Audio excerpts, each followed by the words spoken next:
네, 반갑습니다. 오늘 노동시장론을 마무리하도록 한번 해보겠습니다. 물론 뭐 이렇게 좀 길게도 할 수 있겠지만 뭐 길게 한다고 해서 그게 꼭 뭐 도움이 된다라고는 할 수 없는 것 같고요. 음, 저는 여러분들의 그 능력을 아니까 충분히 이제 나머지는 스스로 이렇게 할 수 있는 정도는 충분히 요점은 됐으니까 어차피 두세 번은 한번 풀어보셔야 되거든요. 한 세 번 정도 풀면은 이제 8월 14일 시험 걱정을 안 하셔도 될 것 같아요. 오늘은 2시간에 일단 요 마무리를 한번 해 보도록 하겠습니다. 예, 노동 조합과 노사 관계입니다. 노동조합과 노사 관계. 뭐 여기에 문항이 많은데 이 중에 이제 필요한 부분 한번 볼게요. 정리만 한번 하면 맞는 답안과 틀린 답안 중에 좀 도움이 되는 내용을 추려놨습니다. 에, 그 노조 부문과 비노조 부문 간의 임금 격차를 해소시키는 이거 잘못됐군요. 이거는 아니거든요. 이건 틀린 답안입니다. 여기 나와 있네요. 노조 부문과 비노조 부문 간의 임금 격차를 이 노동조합에서 이걸 잘 안 해줍니다. 예, 요건 틀린 답안입니다. 예. 왜 그러냐면 노동조합이 일종의 행세를 한다고 해가지고 만약 이걸 해소해주면은 뭐 노조나 비노조나 똑같지 않겠습니까? 그래서 이걸 안 해줍니다. 예. 그다음에 집단적 소리로서의 기능을 하죠. 비효율을 제거하고 생산성을 증진시킬 수는 있습니다.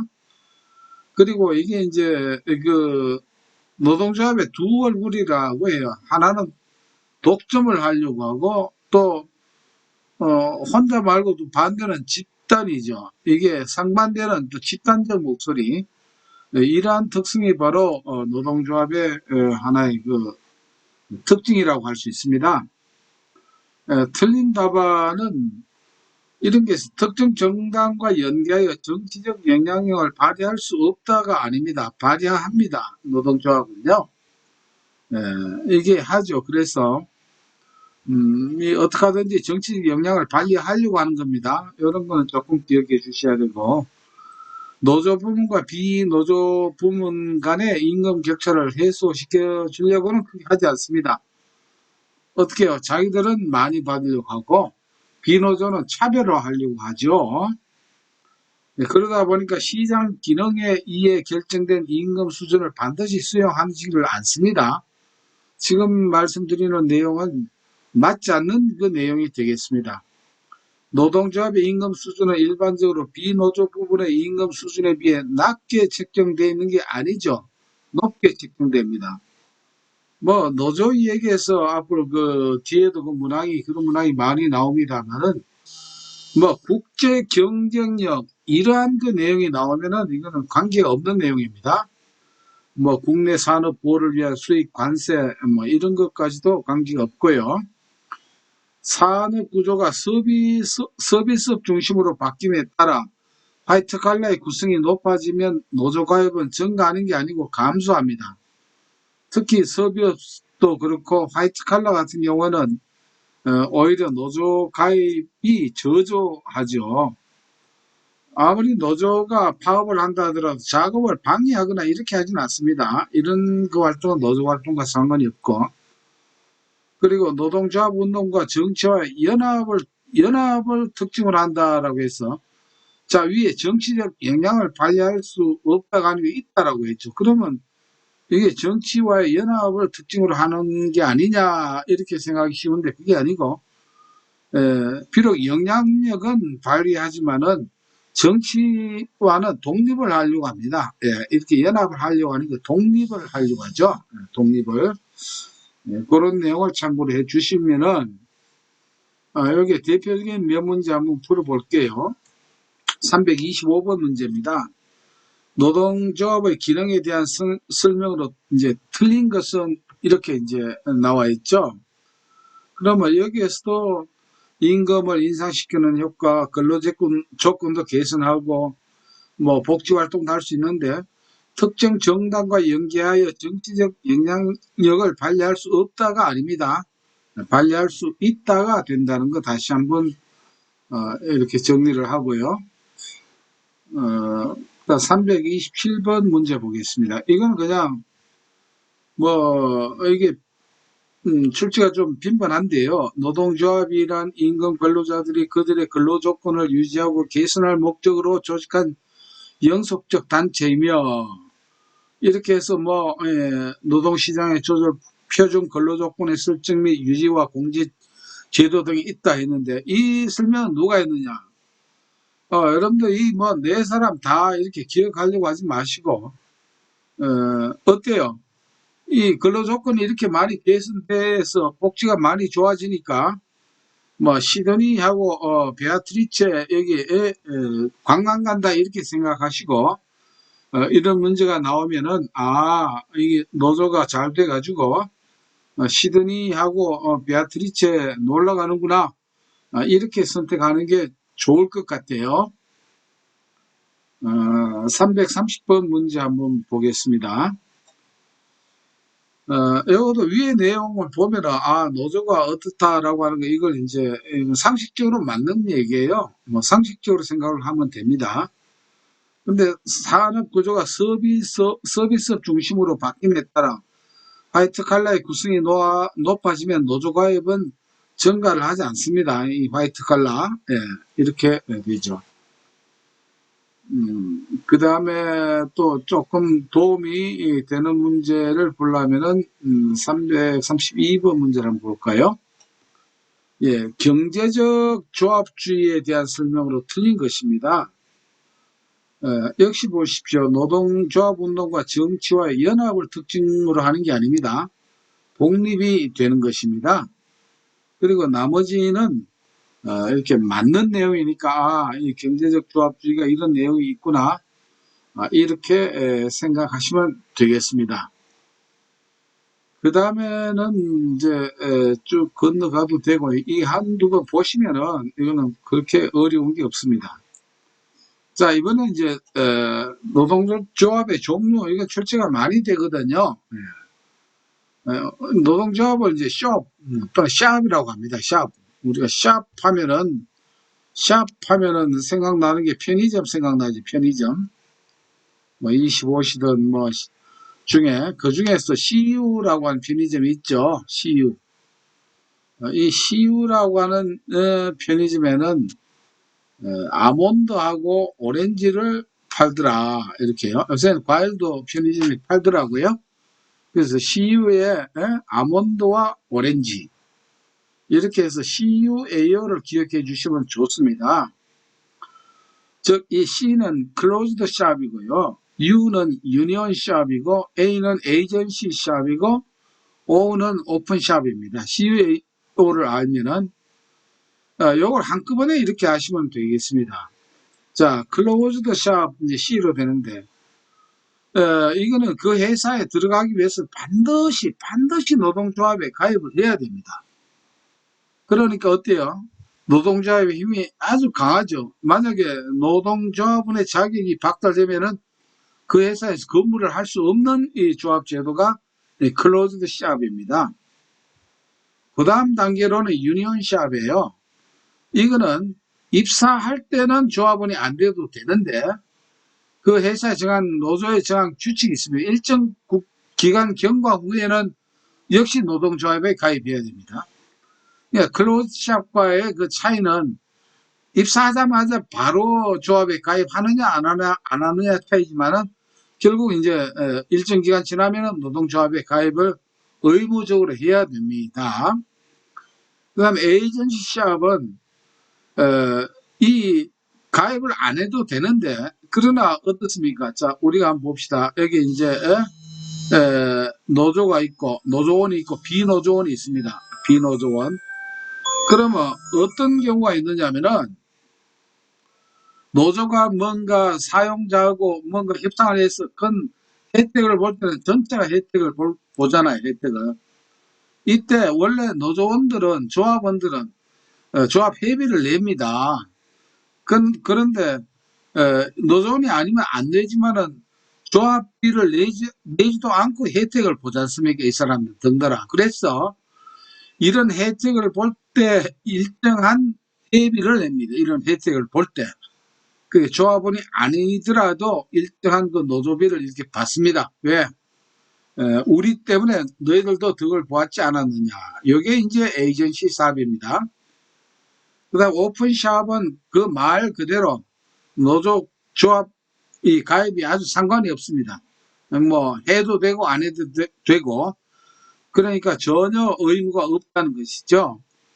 그래서 이제 CUA를 우리가 같이 보면은 위력이 C가 제일 크고 그 다음에 U고 그 다음에 A 이런 순으로 갑니다. 아무래도 그렇죠.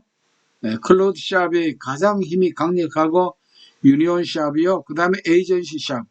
일종의 이거는 대리인 역할을 해주니까 노동비를 그때그때마다 내준다. 이렇게 보면 되고요. 오픈샵은 가장 약합니다.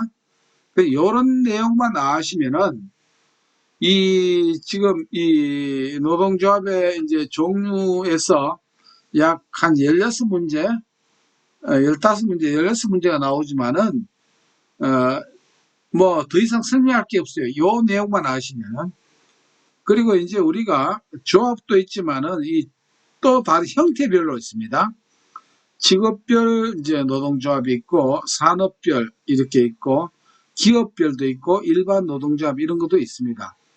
우리가 많이 아셔야 될 것은 이 직업별 노동조합은 문제가 많이 나오거든요. 이제 그 부분 이렇게 해서 이제 보시면은 뭐 이 내용 클로드 샵 이거 뭐 보면 쭉 뭐 풀이할 게 없습니다. 조금 전에 제가 말씀드린 CUAO 클로드 샵, U는 유니온 샵, 그 다음에 A는 에이전시 샵, 그 다음에 O는 오픈 샵. 이 내용 뭐 알면 다 됩니다. 그 내용 가지고 전부 다 이 문제가 쭉 나오고 있거든요. 그래서 이렇게 넘어가도 됩니다. 그러나 이게 쉬운 문제가 출제 빈도는 꽤 많거든요. 이런 거는 한 2번 풀면은 여러분들 실제 문제 나올 때 전혀 지장이 없다고 보면 되겠습니다. 자, 이번에는 직종별 이제 조합입니다. 산업별, 기업별, 직업별 있는데 우리가 제일 그 출제가 많은 게 이 직업별 노동조합입니다. 알다시피 직업별 노동조합에는 몇 가지 특징이 있습니다. 이것은 바로 산업혁명이 일어날 그 초기에 특히 그 영국에서부터 이렇게 시작이 됐죠. 그래서 당시에 아주 회사가 어디냐 그 소속에 상관없이 모든 행적으로 이 조합을 가입시킨 게 이제 직업별 노동조합이고 이게 노동조합의 시초가 됩니다. 직업별 노동조합이 가장 먼저 생겼어요. 그리고 아주 그 단결이 참 잘 됐습니다. 그리고 여기에는 직업별 노동조합의 특징은 뭐냐면은 전부 다 숙련공입니다. 그 분야의 한 기술을 하는 사람들이 이렇게 모여 있어요. 그래서 뭐 무능력자라든가 초보자는 여기에 가입을 할 수 없었습니다. 그래서 당시만 하더라도 직업별 노동조합에 가입했다는 그 자체만 하더라도 하나의 트레이드 마크가 될 정도로 강력했죠. 막 그런 정도를 기억하시면 됩니다. 그래서 동일 산업에 종사하는 노동자가 조직하는 요거를 착각하면 안 됩니다. 산업에 종사하는 거는 이 산업별 노동조합입니다. 요거 직업별 노동조합하고 다릅니다. 그리고 여기 한번 봅시다. 산업별 노동조합의 특성과 거리가 먼 것은 왜 이 문제를 안 보느냐면은 여기에서는 자 이게 4번 보십시오. 숙련공이 나오면은 여러분들은 뭐를 생각해야 되느냐면은 직업별 노동조합이다라고 이렇게 생각하라는 것입니다. 항상 숙련공 나오면은 이 노동조합에서는 누구다? 바로 직업별 노동조합이지 산업별이나 기업별 노동조합이 아니라고 하는 것을 기억해 달라는 것이죠. 그 다음에 우리나라의 노동조합의 주된 조직 형태는 뭡니까? 우리나라는 기업별로 이렇게 이제 돼 있죠. 이런 것도 역시 한번 보시면은 되고요. 자, 기업별 354번 문제입니다. 기업별 노동조합의 장점이 아닌 것을 묻네요. 여기에서 우리가 조합 구성은 이용해. 왜냐하면 매일 같은 그 회사에 있잖아요. 단체 교섭 타결이 용이합니다. 왜냐하면은 이게 같은 그 이익을 함께 나누다 보니까, 그러다 보니까 4번처럼 조합원 간에 친밀감이 높고 강한 연대감을 가질 수 있거든요. 그런데 3번의 노동시장의 분단을 완화시킬 수 있다 하는 게, 이거는 그렇지가 않습니다. 우리가 노동시장을 분단이라고 하면 어떻게 해요? 우리가 노동시장론에서 배웠죠. 1차 노동시장, 2차 노동시장 이렇게 돼 있잖아요. 또는 내부 노동시장, 외부 노동시장 이렇게 분단이 되어 있는데, 이 기업별 노동 이 조합은 이걸 완화시키는 게 아니라 오히려 강화를 해요. 그래서 기업일수록 어떻게 합니까? 정규직, 비정규직 또는 조합원과 비조합원 간의 그 차별이 아주 심합니다. 이것이요. 그래서 이 노동시장의 분단을 완화시키는 게 아니다라고 하는 것을 이건 조금 기억을 해 주셔야 되겠네요. 그 다음에 355번 문제는 기업별 노동조합에 관한 설명으로 틀린 것 했는데, 자, 여기 이제 우리가 3번 내용을 좀 한번 유심히 기억해야 됩니다. 사용자와 밀접한 관계가 있습니다. 왜냐하면 사용자 같은 회사에 되어 있으니까. 만약 직업별 노동조합 같으면은 회사와 상관없이 어때요? 어느 회사에 있더라도 멀리 있는 회사라도 숙련공끼리 이렇게 조합을 결성하지만, 기업별 노동조합에는 기업조합은 관계가 밀접합니다. 그래서 공동체 의식을 통한 노사 협력 관계를 유지를 할 수 있어 가지고 의형화의 가능성이 아주 높습니다. 이게 즉 사주에 그 바람을 타고 입김을 영향을 많이 받는다는 것이죠. 그래서 의형화 가능성이 낮다가 아니고 높습니다. 그래서 그 조합의 어떤 그 사용주의 입김을 영향력이 이렇게 작용이 많이 된다 하는 것을 좀 기억해 주시면 되겠네요. 자, 요걸 한번 총괄적으로 우리가 복습하는 문제를 한번 보겠습니다. 기업별 노동조합에 대한 설명으로 맞는 것은 모두 몇 개인가? 라고 했습니다. 자, 한번 볼까요? 기업별 노동조합의 경우 노동자들은 노동계급으로서의 연대의식보다 동일 기업 내 종업원 의식을 강하게 가지는 경향이 있죠. 그렇죠? 예. 기업별 조합은 시장 지배력을 갖는 대기업에서보다 중소기업에서 쉽게 찾을 수 있다. 요건 땡입니다. 예. 중소기업에서 쉽게 찾을 수 있는 게 아니고 대기업에서 이 기업별 조합의 그 영향이 크게 나타납니다. 뭐 중소기업에는 말이죠. 뭐 사원이 몇 사람 안 되는데 더더욱 힘이 없어요. 예, 그렇습니다. 인원이 많아야 이렇게 된다는 것이죠. 요거는 틀렸네요. 자, 기업별 노동조합은 산업별 조합에 비해 개별 기업의 사정을 반영한 단체 교섭이 이루어질 수 있으므로 서로 잘 아는 거예요. 왜? 자기 회사의 일이니까. 그래서 단체 협약의 체결이 상대적으로 용이하다. 이렇게 맞습니다. 그래서 요거는 맞는 게 몇 개일까요? 그래서 2개다. 이렇게 해서 이제 출제되니까 우리가 또 참고를 해야 되겠죠. 이제는 지금 한 보름 조금 더 남았는데, 지금 이렇게 익히는 거는 대부분 이 단기 기억 효과가 말이죠. 시험 때까지 갑니다. 그러니까 아주 경제적이라고 할 수 있겠네요. 네, 그렇습니다. 그다음 요것도 한번 볼까요? 357번 문제, 직업별 노동조합에 관한 설명으로 틀린 것이라고 했습니다. 자, 이것도 봅시다. 동일 직업의 노동자들이 소속 기업이나 공장에 관계없이 가입한 행적 조직이었다. 그렇죠? 공장 관계없이. 이게 직업별 노동조합의 특징입니다.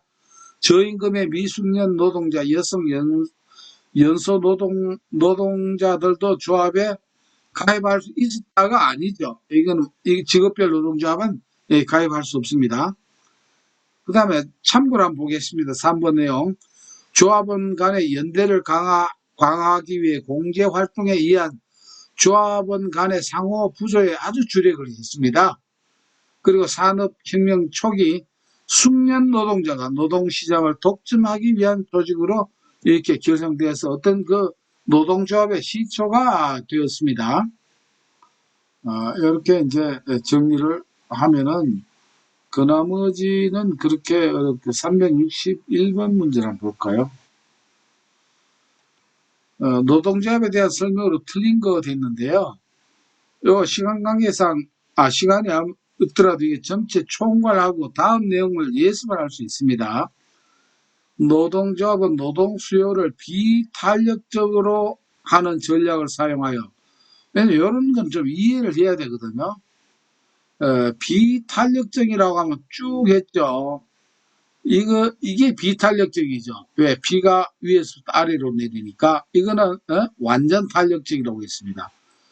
비탄력적은 어때요? 이게 노동자가 갑입니다. 노동자가 갑이에요. 노동자가 갑이 됩니다. 근데 완전 탄력 이렇게 누워 있으면은 이건 누굽니까?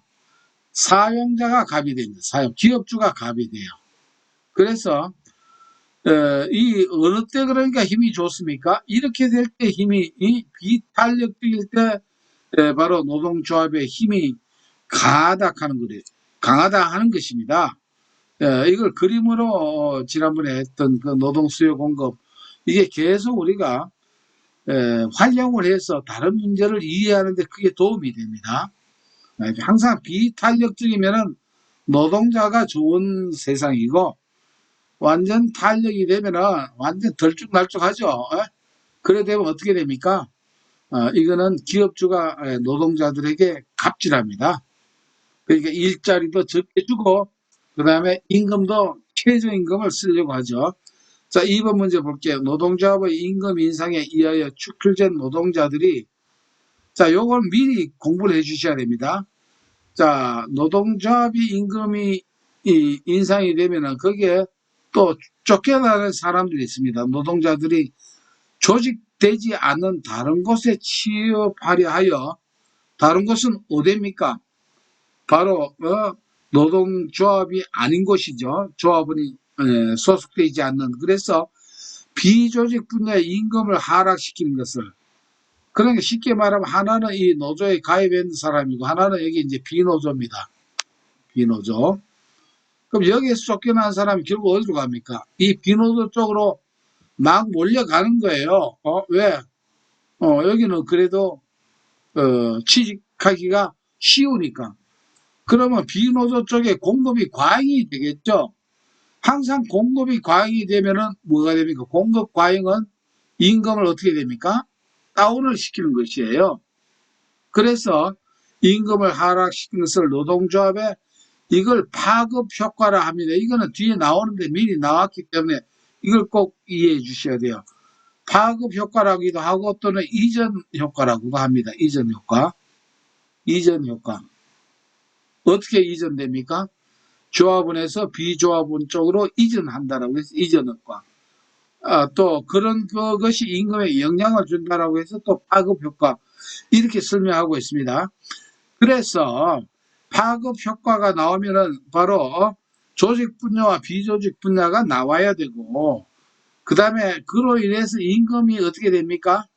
하락이 된다 하는 것을 정리를 해 주셔야 되겠습니다.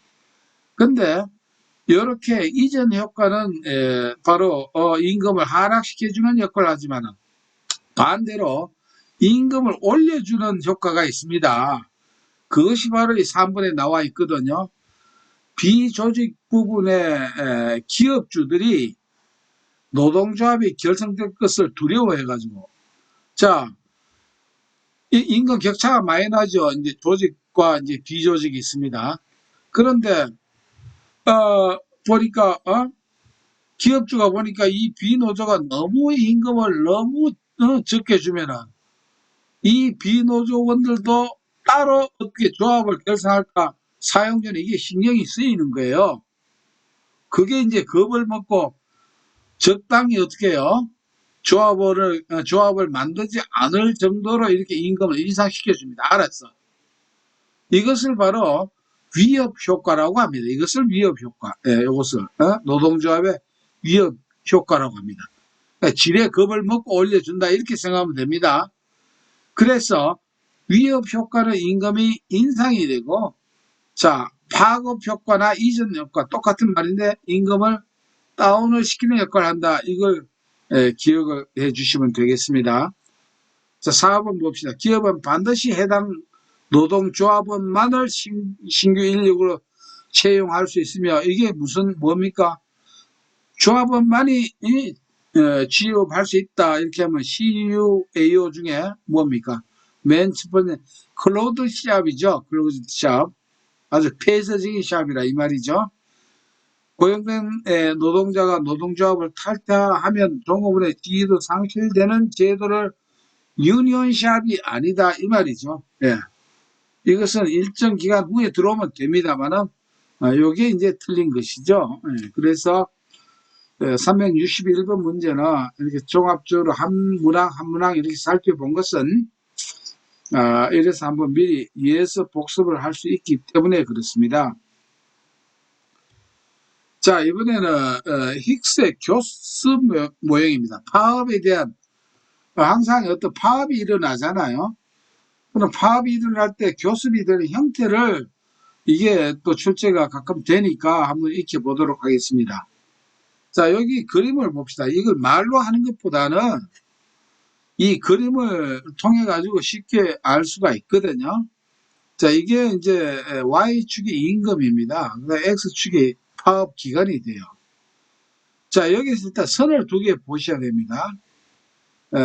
요 B선은 위에서 아래로 내려오죠.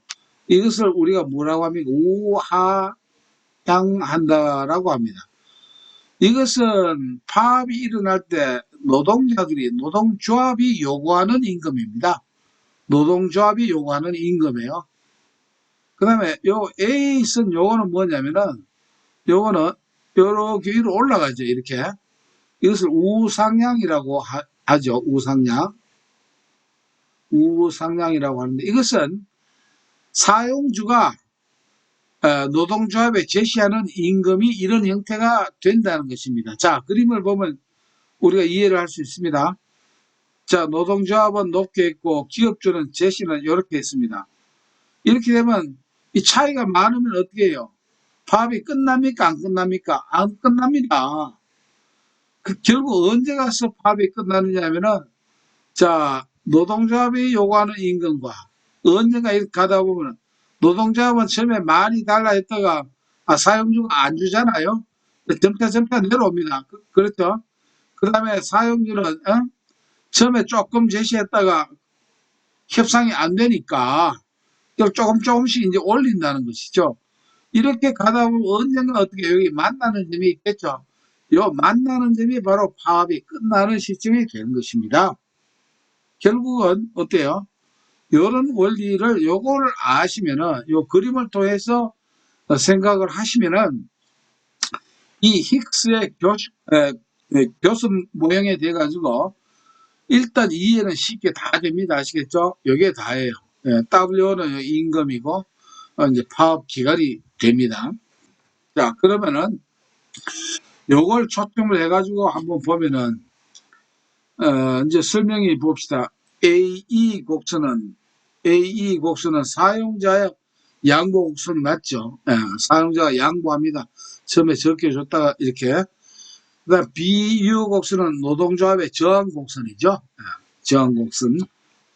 그 다음에 A는 노동조합이 없거나, A, 가장 지금 맞죠? 즉, 사용자가 주는 최하 임금이 있습니다. 이거는, 노동조합이 없거나, 노동조합이 파업을 하기 이전 사용자들이 지불하려고 하는 임금 수준이다. 맞습니다. 처음에는. 자, 봅시다. 이 그림이 잘려져서 그런데, 노동조합이 WO보다 더 높은 임금을 요구하면, W가 어디입니까? 여기죠. 요겁니다. 요거보다 더 높은 요점인데, 더 높은 임금을 요구하면, 그러면 뭐 여기 다시 그려볼게요. 똑같아요. 자, 이렇게 되고 이렇게 됩니다. 여기 이제 만나는 점. 여기 이제 WO라고 어느 지금 적었습니다. WO. 자, 노동조합이 W보다 더 높은 임금을 요구하는 게 바로 이 시점이죠.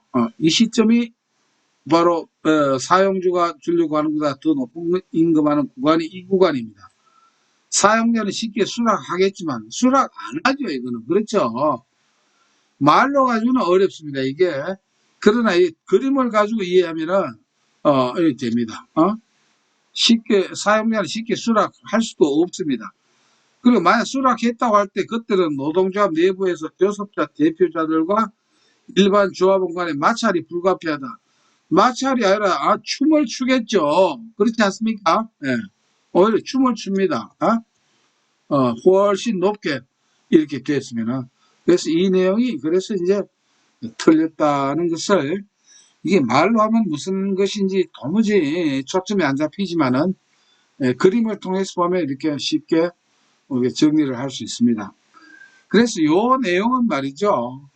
요렇게 일단 기본적인 것을 이해하시고 보면은 그 다음에 내용들이 한 번쯤 생각하면 다 이해가 될 수 있는 그런 내용입니다. 그런 내용이고, 요거는 또 우리가 뭐 여러분들 당연히 합격하겠지만은 실기에도 이렇게 자주 나오는 그런 그 내용이 되겠습니다. 이 내용, 자, 이번에 노사관계를 한번 볼까요? 노사관계는 노동조합과 어떻게 해요? 노동자와 사용자, 기업주와의 이런 관계죠. 그래서 우리가 이게 노사정이라고 합니다. 노사정, 사업 주체는. 뭐 그런 거는 쉽고, 그 다음에 우리가 요것도 한번 볼까요? 다음 중 노동조합이 임금 협상에 가장 유리한 경우에 노동수요 탄력성. 항상 나옵니다. 이거 계속 쓰먹거든요. 항상 이게 어떻게 해요? 비탄력적이라야 노동조합의 힘이 강합니다. 아시겠죠? 그러면 이 비탄력적 0이거나 0에 가까우면 돼요. 예. 그러면 탄력성이 노동수요 탄력성이 가장 적은 게 뭡니까? 0이죠. 0이면 완전히 이거는 노동자의 갑질이 되는 것입니다. 이런 문제는 반복해서 이 탄력성이 어떻게 무슨 뜻인가 하는 것을 반복적으로 조금 들으시면 도움이 되겠네요. 373번에 우리나라 기업의 노사협의회에서 다루고 있지 않는 사항은 있는데 노사협의회하고 이 노동조합하고 다릅니다. 그래서 노동조합이 할 때는 임금 인상이라든가 이런 거를 제시를 하는데 노사협의회에서는 주로 복지라든가 이런 쪽을 하지 임금이나 근로조건 이런 걸 교섭하는 거는 아닙니다. 교섭하는 건 어디요? 노조에서 합니다. 노동조합. 그래서 노사협의하고 노동조합하고는 성질이 다른 것이다라고 하는 걸 알아야 됩니다. 노사협의회는 뭡니까? 노동자와 노동자 대표와 사용자 간에 협의를 하는 겁니다. 그래서 3번은 그런 내용이 아니다라고 하는 거. 뭐 374번도 보면은 뭐 이게 다 그 되는 내용입니다.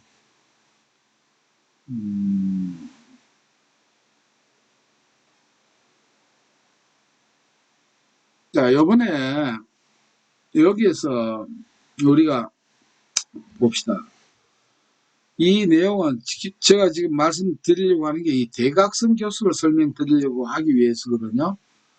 자, 교섭을 하는데 처음에 일단 노동조합이 있고 사용자가 있죠. 사용자가 이렇게. 그래서 교섭을 이렇게 상호간에 이렇게 해야 됩니다. 교섭을 이렇게 하는데 어떤 사정이 있어가지고 둘이 이게 협상이 안 돼요. 교섭이 안 될 때 이때 사용자 단체라든가 또는 노조의 그 상부 단체가 있습니다. 이게 만약에 예를 들어서 철강 어느 회사라고 합시다. 그러면 이 철강 그 회사의 철강 그 노동조합이 있고 그 다음에 철강업 분야를 통달하는 위에 또 철강 상위 노조가 있을 거예요. 이래서 이런 사람들이 대신 중재를 해주는 겁니다. 이 거쳐서. 예. 이렇게 하는 이것을, 즉, 직접 교섭을 하지 않고 사용자와 노조가 다른 상위 단체를 매결해서 이렇게 하는 것, 중매 써달라, 뭐, 이렇게 보면 되겠죠. 이렇게 하는 것을 대각선 교섭이라고 한다. 예, 이렇게 정리를 하시면 됩니다. 그래서, 노조와 사용자 간의 상호가 아니고, 뭔가 딴 게 이렇게, 딴 뭐 연합단체가 나거나 이렇게 되면은 이것을 대각선 교섭으로 이해하시면 되겠습니다. 네. 그러면 쭉 이 대각선 교섭이 되고, 그 다음에 또 하나의 통일 교섭이 있습니다. 통일 교섭은. 자, 이번에는 뭐냐면은 아예 이 사용자 일개 회사가 아니고 그 위에 상위 사용자 연합이 있습니다. 그 다음에 조합도 뭐가 있습니까? 그 회사에, 뭐, A 회사에 노동조합이 있지만 그 상위의 조합 연합이라든가 단체가 있어요. 예. 이렇게 여기에서 이렇게 하는 이것을 통일교섭이라고 한다. 이렇게 하나 생각을 해 주십니다. 단체와 단체끼리 하는 겁니다. 뭐, 그거 정리하시면은, 노사관계는, 다 되고, 그 다음에는, 아까 했던 그 위협, 파급 효과와 위협 효과를 한번 보겠습니다. 이 앞에 내용을 보시면요, 우스운 내용도 많아요. 웃기는 내용이 많아요. 뭐 예를 들어서 볼까요? 뭐 나오긴 386번 볼게요. 단체 교섭 시 사용자, 기업주죠. 쉽게 사장이죠. 교섭력 원천이 아닌 것은 사장이 소비자들에게 불매운동한다. 이거 웃기는 얘기 아닙니까? 뭐 이런 것도 있어요. 뭐 보면은 저런 문제는 한 번 보면은 안 잊어버리겠죠. 네. 그 다음에 파급 효과, 위협 효과 앞에 설명드렸던 그 내용이 그대로 나옵니다. 그런데 다시 한번 정리드리면 파급 효과는 임금을 어떻게 한다? 내립니다. 왜? 조직 분야에 있던 사람들이 어디로? 비조직 분야로 떼거리로 몰려가기 때문에 비조직 분야의 임금이 내려옵니다. 반대로 위협 효과는 사용자가 야들 너무 박한 임금을 주면은 노동조합을 결사할지 모른다라고 해서 미리 이렇게 올려주는 이것을 위협 효과라고 합니다. 이렇게 정리를 하시면 돼요. 그 다음에 또 하나가 있습니다. 대기 실업 효과라고 합니다. 뒤에 나옵니다. 미리 할게요. 대기 실업 효과. 대기 실업 효과는 뭐냐면은 조합원에 이 소속이 돼 있었어요. 그래서 자기들도 알아요. 그 조직보다는 이 조직에 이렇게 있으니까 대우도 좋고 이런 걸 알았습니다. 그런데 이 사람들이 쫓겨났어요. 쫓겨나도 이 비노조 조직으로 가지를 않아요. 왜? 다시 한번 조합에 있는 대로 들어가려고 이렇게 애를 쓰는 거예요. 이렇게 대기를 하고 있는 거야. 그래서 이런 사람들이 다시 뭐냐면은 조합에 올까 하는 것을 이런 그 현상이 일어날 때 임금을 인상시켜주는 그런 효력을 합니다. 이것이 대기 실업도. 그래서 대기 실업과 그 다음에 그 위협 효과는 임금을 인상시켜주는 그런 효과가 있다. 뒤에 그 나옵니다. 그러나 이 내용을 깊이 모르시도 조금 전에 말씀드린 그 내용만 보시면 되겠습니다. 여기도 또 나오죠. 노동조합 조직 부문과 비조직 부문 간의 임금 격차를 축소시키는 효과를 바르게 바르게 짝지은 것이라고 했죠. 자, 이전 효과는 어때요? 임금을 하락을 시키니까, 다운을 시키니까 축소시키는 게 아니죠. 위협 효과는 어떻게 합니까? 이거 조직 부분인데, 이거 비조직 부분인데, 겁을 내서 미리 올려주니까, 이건 어때요? 임금을 축소시켜주는 이런 역할을 합니다. 자, 대기 실업 효과도, 자, 위협 효과와 대기 실업 효과는 비조직 부분의 임금을 올려준다는 것입니다. 그러면 격차가 해소가 되겠죠. 그래서 요 두 가지가 바로 임금 격차를 축소시키는 그런 효과가 있다. 이렇게 이제 정리를 하고요. 그 다음에 나머지는 쭉 그 내용입니다. 단지 뭘 하고 있느냐면은 표현을 이렇게 조심을 하시면 되겠습니다. 그 다음에 이제 파업 이론이죠. 파업 이론이지만은 이거는 이래 읽어보시면 거의 상식적입니다. 노동조합의 정의 수단이 아닌 것은 공장 폐쇄가 노동조합은 할 수가 없습니다. 공장 폐쇄는 사업주가 하는 겁니다. 그런데 원칙 법적으로는 공장 폐쇄를 못하게 되어 있습니다. 그러나 현재 하고 있죠. 이거 원래 불법입니다. 사용주가 노동자들이 파업을 한다라고 해서 공장 폐쇄라는 것은 불법입니다. 그러나 현재 하고 있죠. 묵인되고 있는 그런 거라고 하는 것을 생각을 해야 되겠죠. 조합이 공장 폐쇄를 하면은 이거는 곤란하겠죠. 왜? 자기들 밥줄이 떨어지지 않습니까? 요것도 한번 볼까요? 399번 문제. 다음 중 임금 교섭 이전에 노동조합의 전략을 바르게 짝지은 것은 노조도 이렇게 파업하기 전에 전략을 짭니다. 어떤 전략을 짜는 거 볼까요? 자, 그 회사의 재고를 막 비축한다. 이건 누가 해야 하는 겁니까? 사용주가 해야지 노조에서 하진 않죠. 파업 투표를 하는 거는 노조에서 하겠죠. 파업하려면 돈도 들겠죠. 네, 월급이 좀 작고 하니까 미리 장기 전략을 세워야 됩니다. 생산 공장의 이전하는 건 이건 사용주가 하는 것이죠. 그렇죠. 이거는 노동자들이 공장을 옮기고 이렇게 하지 않습니다. 임금 위에 수익은 확보를 해야 되겠습니다. 그래서 보면 니은, D급, 미음이 되겠네요. 그래서 요 4번이 이렇게 되겠습니다. 그렇게 어렵지 않습니다. 한번 생각하시면은 다 되고요. 그 다음 400번 문제는 조금 기억을 해 주십시오. 파업에 따른 사회적 비용이 가장 큰 분야가 서비스 산업 부분입니다. 예를 들어서 보십시다. 예를 들어서 지금 요새 나오는 택배 같은 게 있잖아요. 이거 하면은 상당히 문제가 되죠. 이런 서비스 산업 부분은 파업이 일어나면 사회적 파장이 아주 큽니다. 그 회사에 택배 회사 자체 문제로 끝나는 것이 아니고 이렇게 사회적 비용이 엄청나게 많이 듭니다. 예를 들어서 버스라든가 이런 거 예를 들어서 파업을 해보십시오. 이게 다 교통 서비스 아닙니까? 그러면은 엄청난 그 교통 대란이 일어난다는 것이죠. 이런 뜻입니다.